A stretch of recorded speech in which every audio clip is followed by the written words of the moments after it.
Peru. In a world where the sun walked the earth, where gods were hidden within stones,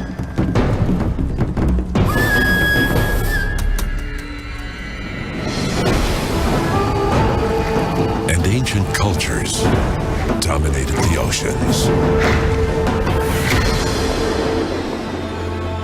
A world where death created life.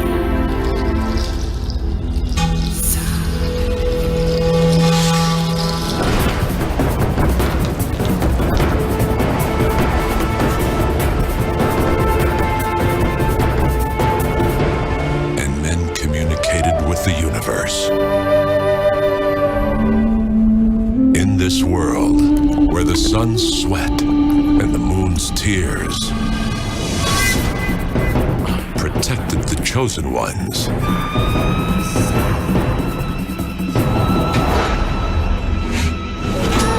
a magical legend emerged to forge the Inca Empire. Destined to be one of the greatest civilizations of all time. Teksa wala kocak muna kuining. Kay help antes, hanak mampuririnampa. An empire where the immensity of magical lakes blended with cities that were born from the earth.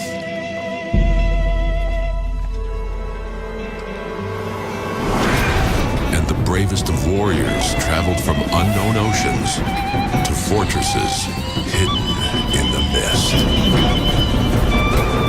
Peru, empire of hidden treasures.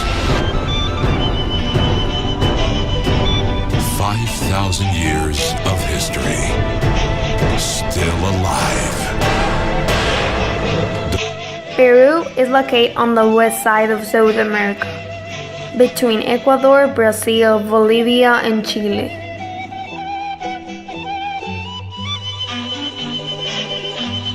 The Peruvian War of Independence was composed of a series of military conflicts beginning in 1811 that culminated in 1824, with the defeat of the Spanish Empire in the battles of Junín and Ayacucho. The official date of independence for the Peruvians is July 28 of 1821. The main character was José de San Martín. He was from Argentina, and almost all the characters involved in the independence of the Peruvian Republic wasn't Peruvians. Talking about government system, Peru has a democratic government system, which means that the citizens choose their governors. The actual president is named Pedro Pablo Kuczynski, who has the power just 2 months ago.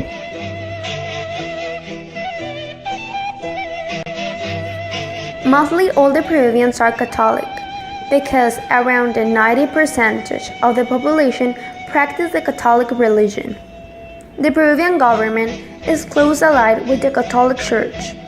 The Catholic Church receives preferential treatment in education, tax benefits, immigration of religious workers, and other areas.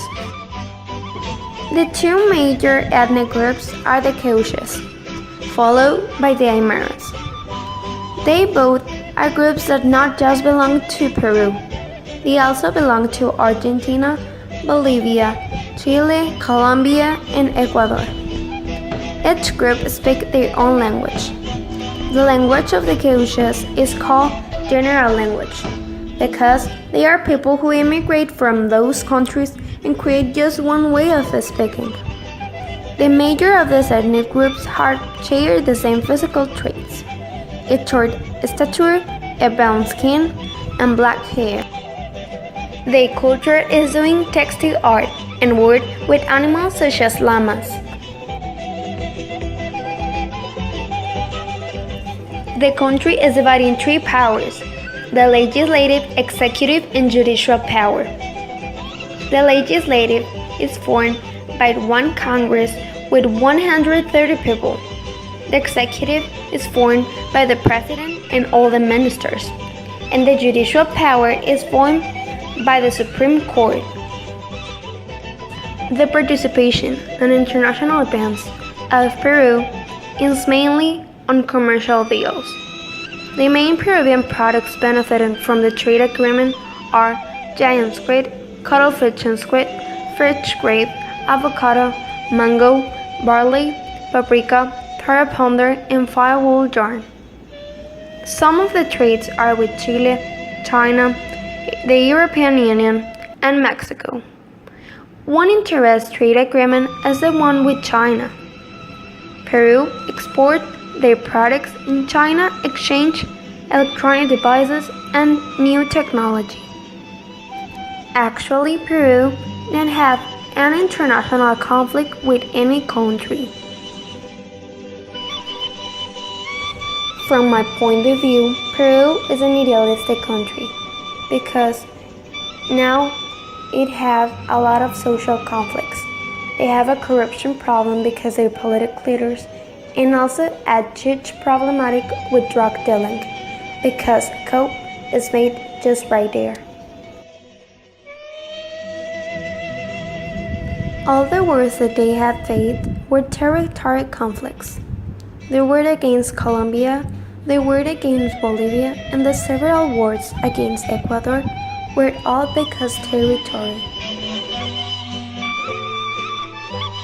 The country's nationalism is formed by three patriotic symbols. The patriotic symbols are the coat of arms, which is the child of a flag, the flag, which has two colors, red and white, and the national anthem. The unpatriotic symbol is Machu Picchu, which is a city in the Cusco region. Peru is a capitalist country. The real GDP is 192.1 billion. The unemployment rate is in 6.8. The inflation is in 3.6%. And the trade balance is 484.